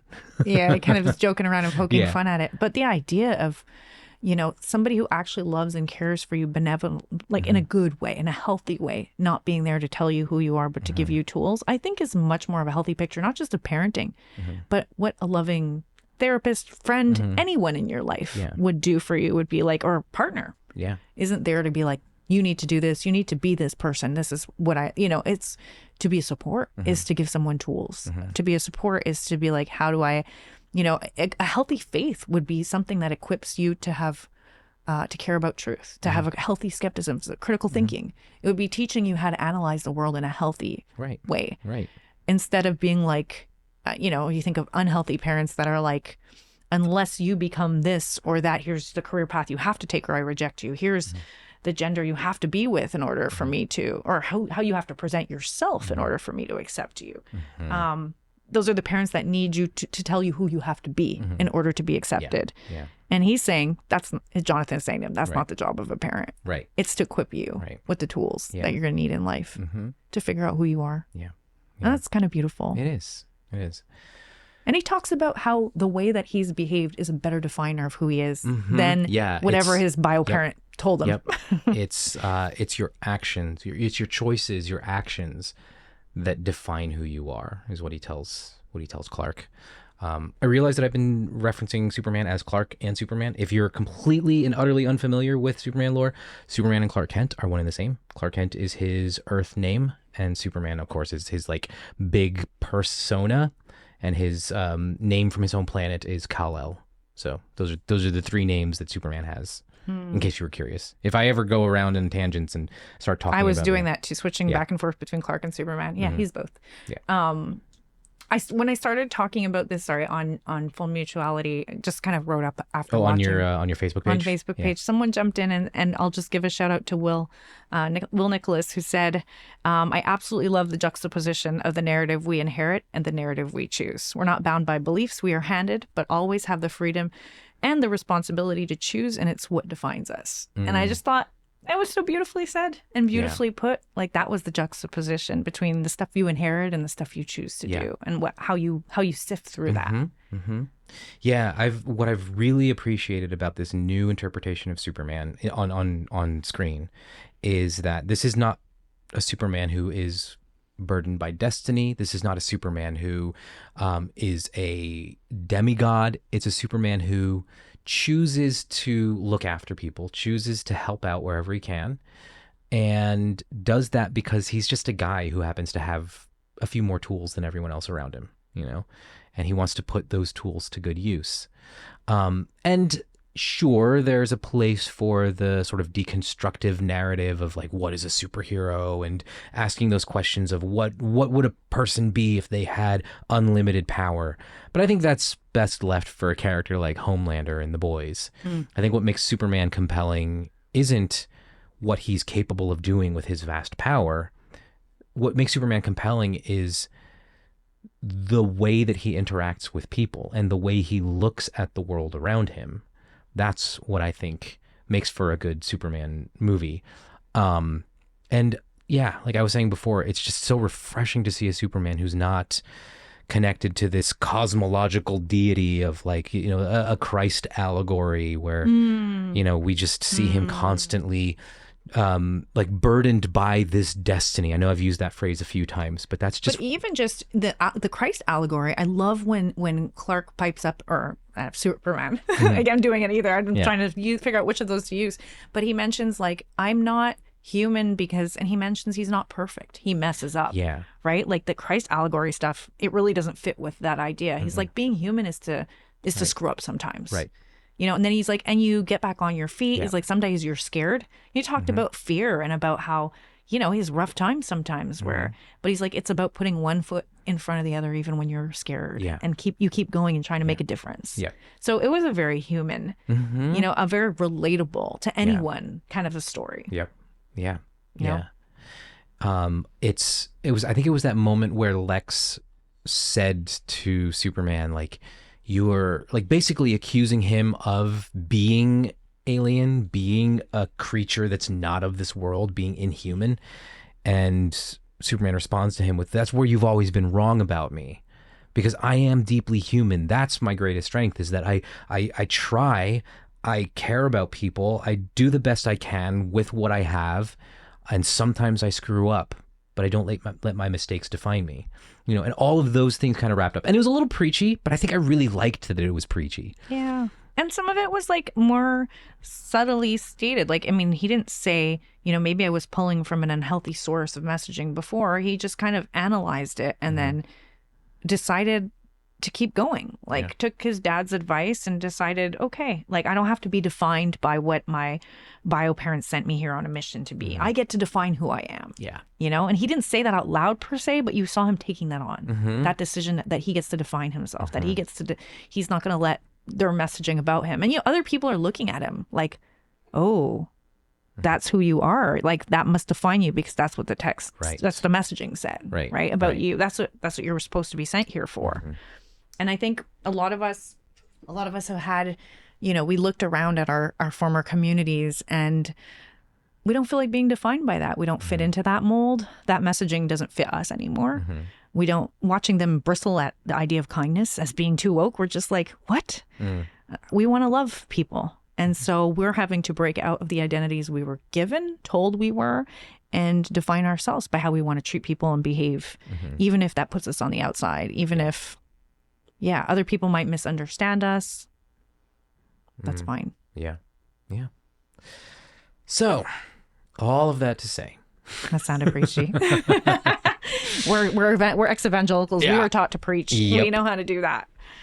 But those were the messaging that stood out to me, was just, the fact that he was given a mission and he thought it was one thing, turned into be something else. And when it didn't fit, he had to look deep in himself and figure out who he was for himself. Yeah.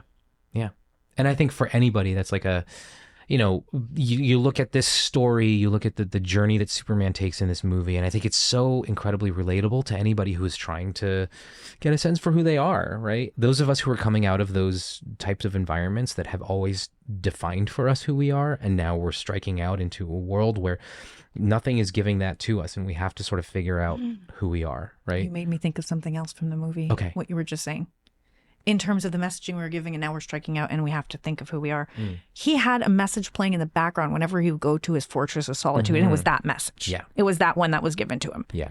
And at the end, he changes up the messages he feeds himself. And I love what he replaces the message from his bio parents with. Yeah. It is the people who raised him. Right. Just images. And it's interesting, too, how it's not a message. It's not a message. It's images of his parents just loving him and playing with him as a baby. Bringing joy into his life. Yeah. And I think of how that is a beautiful picture for me of what it looks like when you deconstruct. And now, you know, the messages you hold dear are the people built into your life. The people who showed care for you, that knew how to laugh with you, celebrate with you, have fun with you, who showed up, who were present.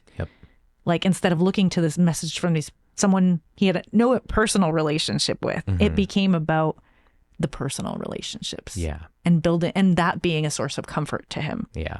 Yeah. Like the robots say, oh, we play this as a comfort to him in the beginning as the original message he keeps turning to. Right. He finds it soothing. Yes. Yeah. And I used to find the Bible a very soothing text. I used to go to it when I was in distress as a way to soothe myself. So I really deeply related to the way he used that message. Yeah. And then seeing at the end how he had to reconstruct a different sort of images to soothe himself. Yeah. You know, I find myself in that. Like, what are the things I find soothing now when it used to be a Bible verse I would turn to, or a sermon, listening to sermons all the time, or listening to worship music. You know, the ways that you try and calm your soul when you're an evangelical. And then if that messaging doesn't take anymore, what becomes the things that you help yourself to put a smile on your face or to be comforted? Yeah. And for me, it's the people around me who've shown love to me, the people who've built into my life, and not always in the preachy ways. It's just be comforting or fun. Yeah. Just those pictures that you have of those moments that you shared with your closest friends, you know, those kinds of things. It could even be, you know, whatever it is that brings you joy now. Like, you know, if you're Superman. Yeah. If you're like me and you're weirdly ADHD about things and you have your little hyperfixations, could be whatever you're hyperfixating on, you know, and just enjoy it and let it feed you. Instead of, and that was another thing for me. Like throughout my life, I had this hyperfixation would pop up every so often. Whenever a new Superman movie came out or a TV show, or I just, you know, went to the comic shop and ended up lost in there for a few hours, and then that immense amount of guilt that I would feel for not focusing on the things above. This is what we were taught to do as evangelicals, is always to be focused on the Bible and the things that were of evangelicalism. Right. And so, you know, these nerdy little tangents that I would find myself on, You feel guilty for being joyful in them. I couldn't indulge in them with the kind of joy and, you know, freedom. Freedom and wonder that I would want to be able to have. It ends up sucking out a lot of the joy and the pleasure out of things, because there's this constant dread of, am I wasting my time? Is this have eternal significance? Yeah. Like, is this going to cross over into I'm winning souls for Jesus because that's the most important thing? Right. And then, like my time at the beach yesterday, that is, I know for people who love nature, I mean, the Christians would do the nature speaks of God's glory, but it's like you couldn't observe and enjoy nature just for being nature. It had to be like acknowledging God through nature for it to be relevant. Yeah. Whereas, why can't the ocean just be majestic on its own? Why does it have to attribute its majesty to some invisible deity? Yeah. And if you didn't focus on the creator in there would be sermons like, it's not about the gift, it's the gift giver. It's not about the creation, it's the creator behind it. It was always like, it has to go back to God. Or if you're not remembering that, you're doing it wrong. You know? So I think it is nice to go to the beach and just relax without having guilt or stress about if I'm doing the right order in my head of trying to talk about God to myself. Like I don't have that running in the background anymore. I could just have fun. Yeah. Or to go to a Superman movie and not be thinking about how this is a Christ allegory. But just to sort of take away, like to allow the movie to tell me a story, to enjoy the story, and then to discover, oh, wow, there's some themes in here, rather than to sit through a movie and try to pay attention for themes. Like, what are they saying about God in this movie? Why does every movie have to be something said about God? Because Dean Cain was in God Is Not Dead. That's why. Oh, that's right. I forgot to mention that. Oh, yeah. There you go. I'm just joking. I'm being silly right now. The Jesus movie brain rot. You know? Yeah. If anyone has been in God Is Not Dead, as soon as an actor gets into Christian movies, the brain rot has set in. Yep. So, fuck Dean Cain. Yeah. Agreed. God. Well, what a disappointment. Yeah, he was so hot. You ever had those people where you're like, they're so good looking, and then they open their mouth and say a bunch of stupid things and you can never see them as cute again? You're just like, you ruined that for me. Melissa Joan Hart. Don't know who she is. She's another one that showed up in a God's Not Dead movie. Oh, my. Yep. Yeah. It's depressing. But God makes things dead. Yeah. Is there anything else that we want to mention when it comes to this movie? Did we talk our hearts out on this one? Possibly. I'm sure I could find even more things to talk about. So we would both highly recommend it? Absolutely. I enjoyed it. I think I think it's my favorite Superman movie. I'll go ahead and say it. I think part of it is that it doesn't contain the massive plot holes that the older movies have. And sure, David Corenswet is not Christopher Reeve, but he's doing something new with the character that I think is enjoyable. Yeah. And Rachel Brosnahan. I love her. What an incredible I her. think she's the perfect Lois Lane. Yeah.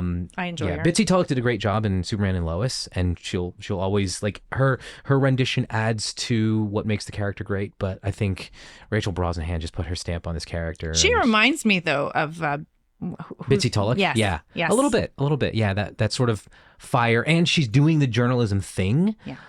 Rather than her just being a journalist, and that's just like, you want to talk about women? We forgot that. Oh my Nate. God! Right? Okay. We have time. Yeah, we have time. We're gonna stay under 2 hours, guys. We can do this. I don't know if we can.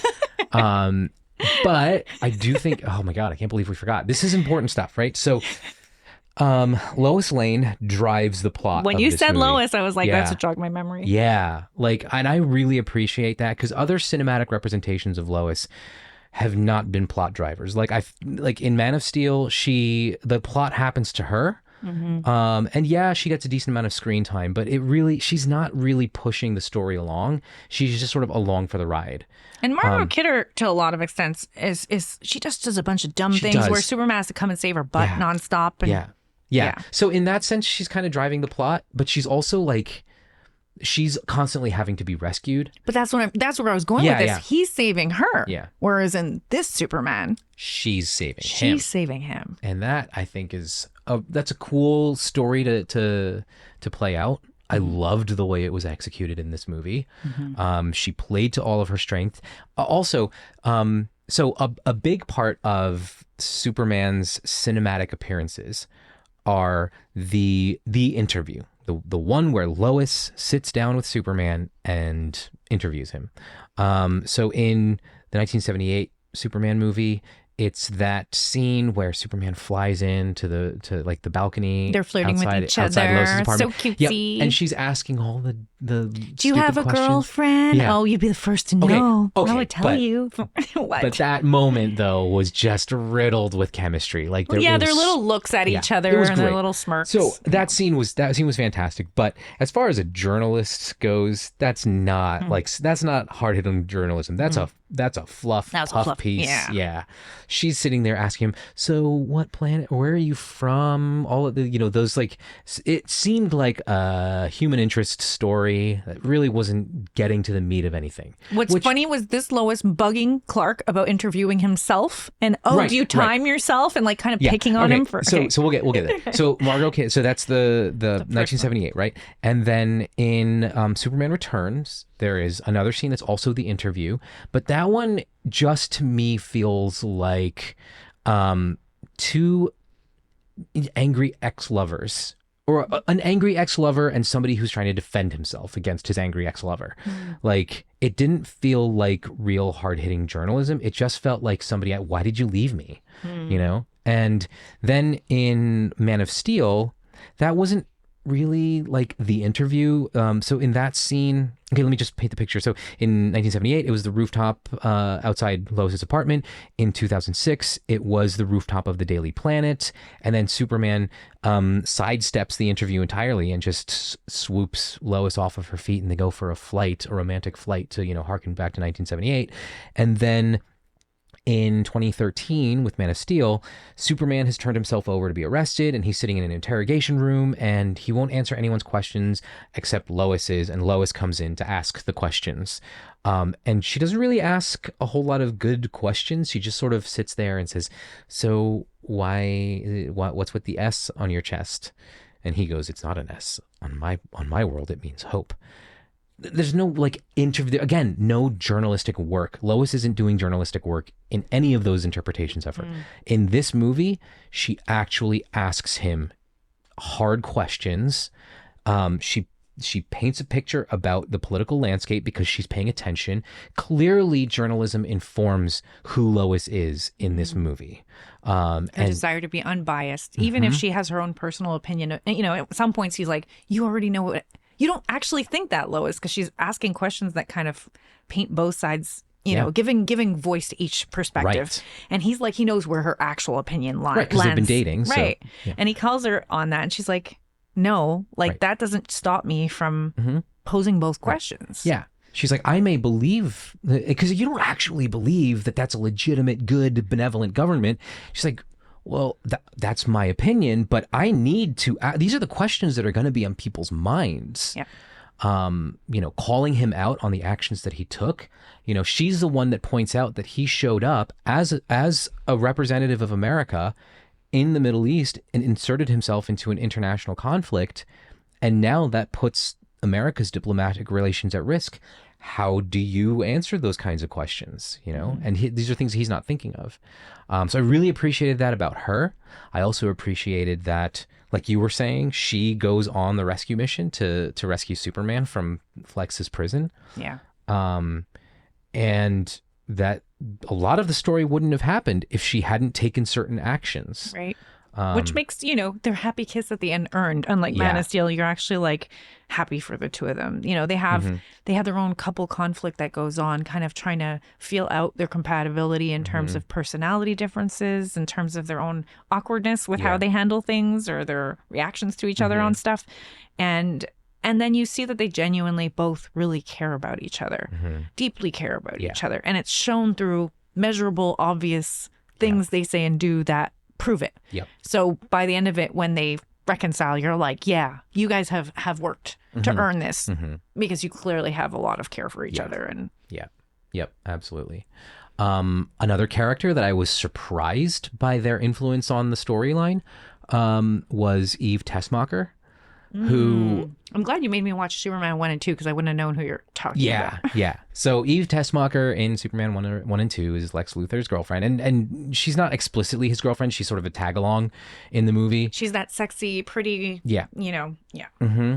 And, she kind of plays a little bit like that at the start of this movie. The ditzy blonde who's hanging around. Taking selfies all the time. Yeah, she's more obvious. She's more explicitly stated as Lex's girlfriend in this movie. But you figure she wouldn't be there if she wasn't Lex's love interest. Just the way she's in the scenes, she's just kind of totally not reading the room and a distraction. And and he gets annoyed with her in that way. She runs at him and holds him and hugs him like a girlfriend would. But she makes some decisions and does some things that are very calculated and just brilliant. And you're sort of, in the movie, you're underestimating her the entire time. Just like the rest of the cast is all underestimating her, just the ditzy girlfriend. The ditzy blonde. And she turns out to be a major source of information for the Daily Planet staff. And without her info, Lex would have gotten off scot-free. Yeah. She plays a major role in taking him down. Yeah. And I thought that was brilliant. It was well done. It also played up a little bit of the comedy. Might have been a little bit contrived, because when you really think about it, you're like, why would an evil genius like this allow his girlfriend to just take selfies in very secret rooms? But then she just comes off looking so like it's not.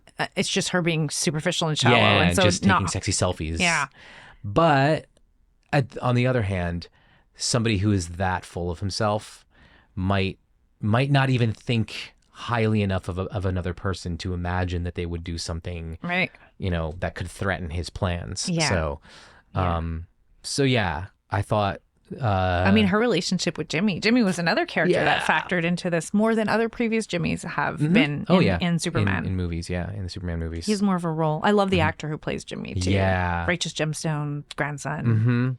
Oh, speaking of TV shows, Lois is played by the woman who plays Marvelous Miss Maisel. Yeah, she plays Mrs. Maisel. That's a good show too. Yeah. Love that show. We were obsessed with that one for a while. A lot of good actors and actresses. Yeah. Anything else we should mention? And the dog plays a role in helping. Yes. Also, I loved how it wasn't Superman that finalized Lex's downfall. It was Crypto. It's a dog. It was the dog. It made you happy. It did. Yeah, Crypto, I think, is the standout character of the movie.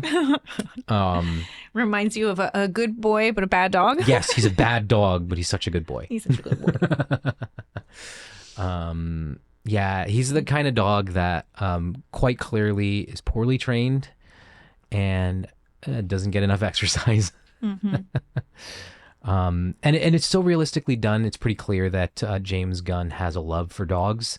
Did he say he based Crypto off of his dog? Yeah, he based the character of Crypto off of his dog. And I think I saw some behind the scenes photos where his dog is the stand-in for Krypto, which is why I think part of the reason why Krypto looks so real. Like it is a CGI dog, so but it's the kind of character where you're sort of looking at it initially and you're like, is that a CGI dog? Because it looks so convincing. But then there are certain things that happen and we're just like, well, obviously it can't be a CGI dog because A, he's flying, and B, they have too many close-ups with the with the dog making certain facial expressions where you're just like, okay, that's not a real dog. So it can't be a real dog. It has to be CGI. But other than that, I mean, it was such a convincing dog character that, Yeah. And then the other dog that Superman rescues from being stomped on, but the dog is just barking at him, and then he has to use his super breath to like push the dog away. There's a lot of doggies. There are a lot of doggies. And then I think what sold me on this Superman was him rescuing the squirrel. That was like, yeah, that's Superman. That's the one that stood in stark contrast to Henry Cavill's Superman, who just leveled a city with people in it. Millions of people probably died in the aftermath of his battle, and he didn't really care. You see Superman throughout this Superman stopping to make sure people are okay and like making sure no one gets hurt. Yeah. In the carnage of everything that's going on around. And in Man of Steel, he sort of helps somebody and he quickly asks someone if they're okay, or tells people, go inside, it's not safe out here. But he's so focused on what he's doing that like the people on the periphery are sort of an afterthought. Mm-hmm. Whereas in this movie, he almost like stops what he's doing to ensure that people are clear safe. The perimeter, get people out of here. You don't want people accidentally getting harmed. Yeah. Or when he stops to ask if people are okay, he doesn't immediately flies off. He looks for them to make eye contact. He'll with go him. bring them on top of a building to plant them there and tell them, "Are you okay? Are you slow breathing?" breaths? Yeah, take slow deep breaths. You'll be all right. And yeah, it was great moments like that just to me sold me on Superman as an empathetic, caring character. Too woke, man. Too woke, yeah. Empathy is woke, guys. Ugh. Anyway. Superman's the movie of the summer. It's the big one. Go check it out. We recommend it. Yeah. 10 out of 10? 10 out of 10? Sure. Cool. I'll give it a 9.98 out of 10.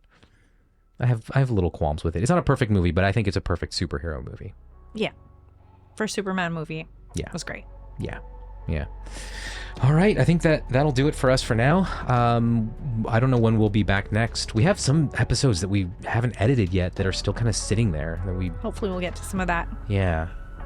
So thanks for listening, and I guess we'll talk to you all again sometime soon. Yeah. Ciao. Thanks for listening to another episode of the Full Mutuality Podcast. We're so glad you decided to join us today. If you haven't already, please subscribe to us on your favorite podcast app. We're available on Apple Podcasts, Pocket Casts, Spotify, and pretty much every other podcast app. Just search for Full Mutuality on your app of choice, or visit our website, fullmutuality.com, for links to all of the apps that you can subscribe to us on. And if you enjoyed what you've heard, we'd love it if you could leave us a review on Apple Podcasts, Spotify, or on our website. A quick review is one of the best ways you can support us. Speaking of support, you can also partner with us on Patreon. For just $5 US a month, you'll be helping us produce this podcast, and you'll get access to other content such as exclusive episodes, access to occasional live-streamed recording sessions, and more.